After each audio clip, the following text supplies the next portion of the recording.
as Bíblias das Testemunhas de Jeová? Elas podem ser enquadradas como Bíblias sagradas? Não.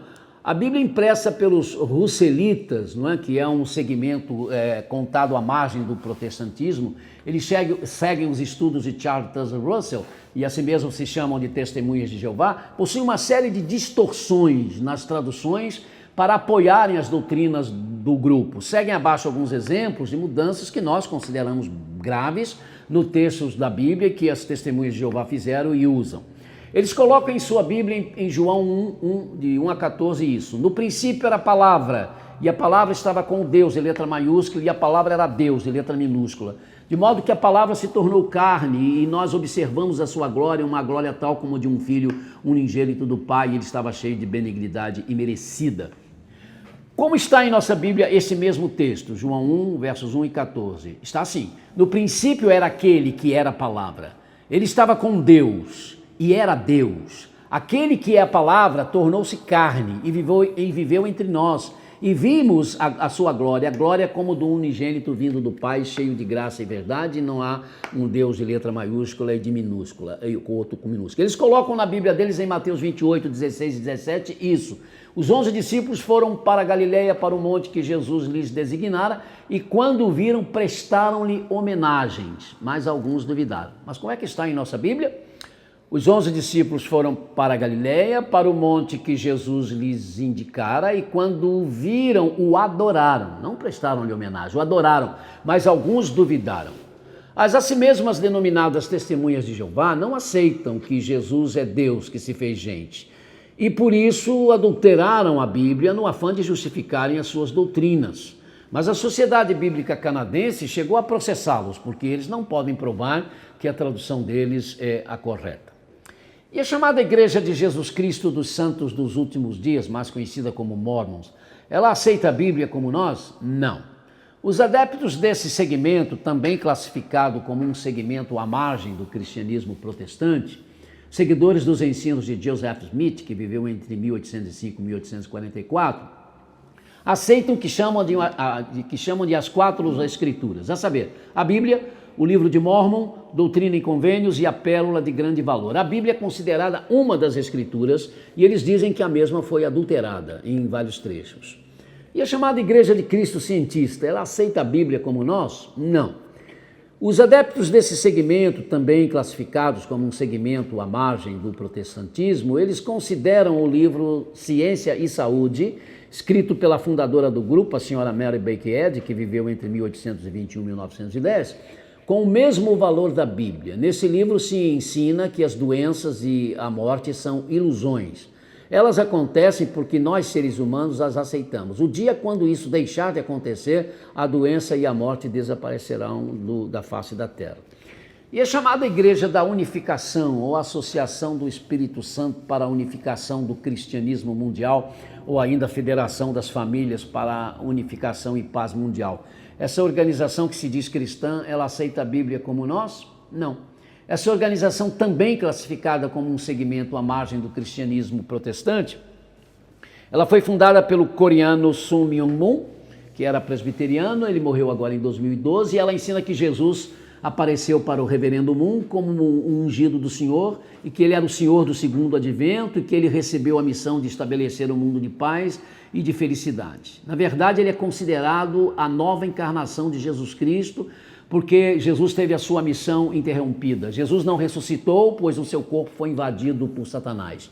Suas doutrinas se estabelecem no princípio divino, num livro chamado Princípio Divino, que para esta seita é tão importante, na verdade, mais importante que a própria Bíblia, porque não há endosso para isso na Bíblia. E o espiritismo kardecista, como este movimento considera a Bíblia? É importante esse movimento espírita no Brasil, nós somos o maior país espírita do mundo. Eles dizem que a Bíblia é um livro importante, mas não a consideram como a palavra de Deus. Eles separam versículos que eles acham que apoiam a causa espírita, mas dizem que a Bíblia contém distorções. Um grande líder espírita chegou a dizer que não mais do que 10% da Bíblia pode ser aproveitado. Como é que os livros da Bíblia chegaram a nós com esse status de livros inspirados? Olha, sempre houve entre os judeus livros religiosos, tanto os que estão na Bíblia, no Antigo Testamento, quanto os que não estão.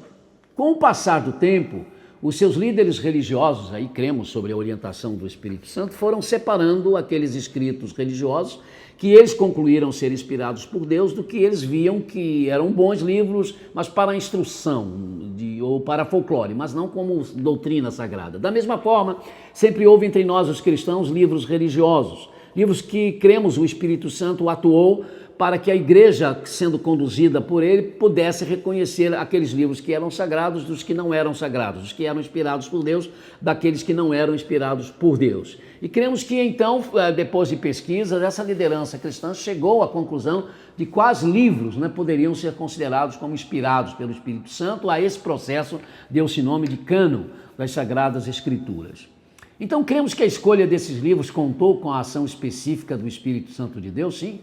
Nós cremos que o Espírito Santo atuou ao dar aos escritores que produziram os escritos que serão considerados sagrados a sua mensagem, quanto ao dar aos primeiros líderes cristãos sabedoria para entenderem e aceitar e acatar quais eram os escritos cristãos que realmente podiam ser considerados como palavra de Deus e quais aqueles escritos cristãos que não tinham essa mesma autoridade. Isso levou um tempo, mais de 2 séculos, mas nós cremos que o Espírito Santo trabalhou nisso aí. Enfim, como é que nós podemos resumir a nossa posição como cristãos evangélicos batistas a respeito da Bíblia? Nas palavras que vou dizer agora, eu creio que nós podemos encontrar, em resumo, a nossa posição sobre a Bíblia. A Bíblia contém a mente de Deus, o estado do homem, o caminho da salvação. Vejamos bem, ela contém o caminho da salvação, ela não é a salvação. Ela contém também a doutrina da condenação dos pecadores, assim como contém a doutrina da felicidade eterna dos crentes. Suas doutrinas são santas, seus preceitos obrigatórios, suas histórias são verdadeiras e suas decisões imutáveis. Devemos lê-la para nos tornar sábios nas coisas de Deus. Devemos crer nos seus ensinos para que aceitemos a salvação e devemos praticar os seus ensinos para que santifiquemos as nossas vidas. A Bíblia é como um mapa para o viajante, é como o cajado para o peregrino, é como os instrumentos de um avião para um piloto, é como a arma para o soldado, é como o bisturi para o cirurgião. Graças à sua mensagem, nós sabemos que o paraíso para nós está restaurado, que os céus nos estão abertos e que a ameaça do inferno pode ser realmente debelada. Seu tema básico, principal, é Jesus Cristo e a sua autoridade emana de Deus. É ela que nos mostra porque somente a Deus nós podemos adorar e servir. É bom lembrarmos 2 Timóteo 3,16 que diz: toda a escritura inspirada por Deus é útil para o ensino, para a repreensão, para a correção e para a instrução na justiça. Diante do que foi explicado sobre a Bíblia, sendo ela a palavra de Deus, a Bíblia pode ser cultuada, pode ser adorada? Não. Nós não somos bibliólatras. Nós não adoramos a Bíblia, é a própria Bíblia que nos mostra que, religiosamente falando, só Deus pode ser cultuado, só Deus pode ser adorado. Lucas 8 registra Jesus respondendo a Satanás: está escrito, adore o Senhor Deus, e só a Ele preste culto.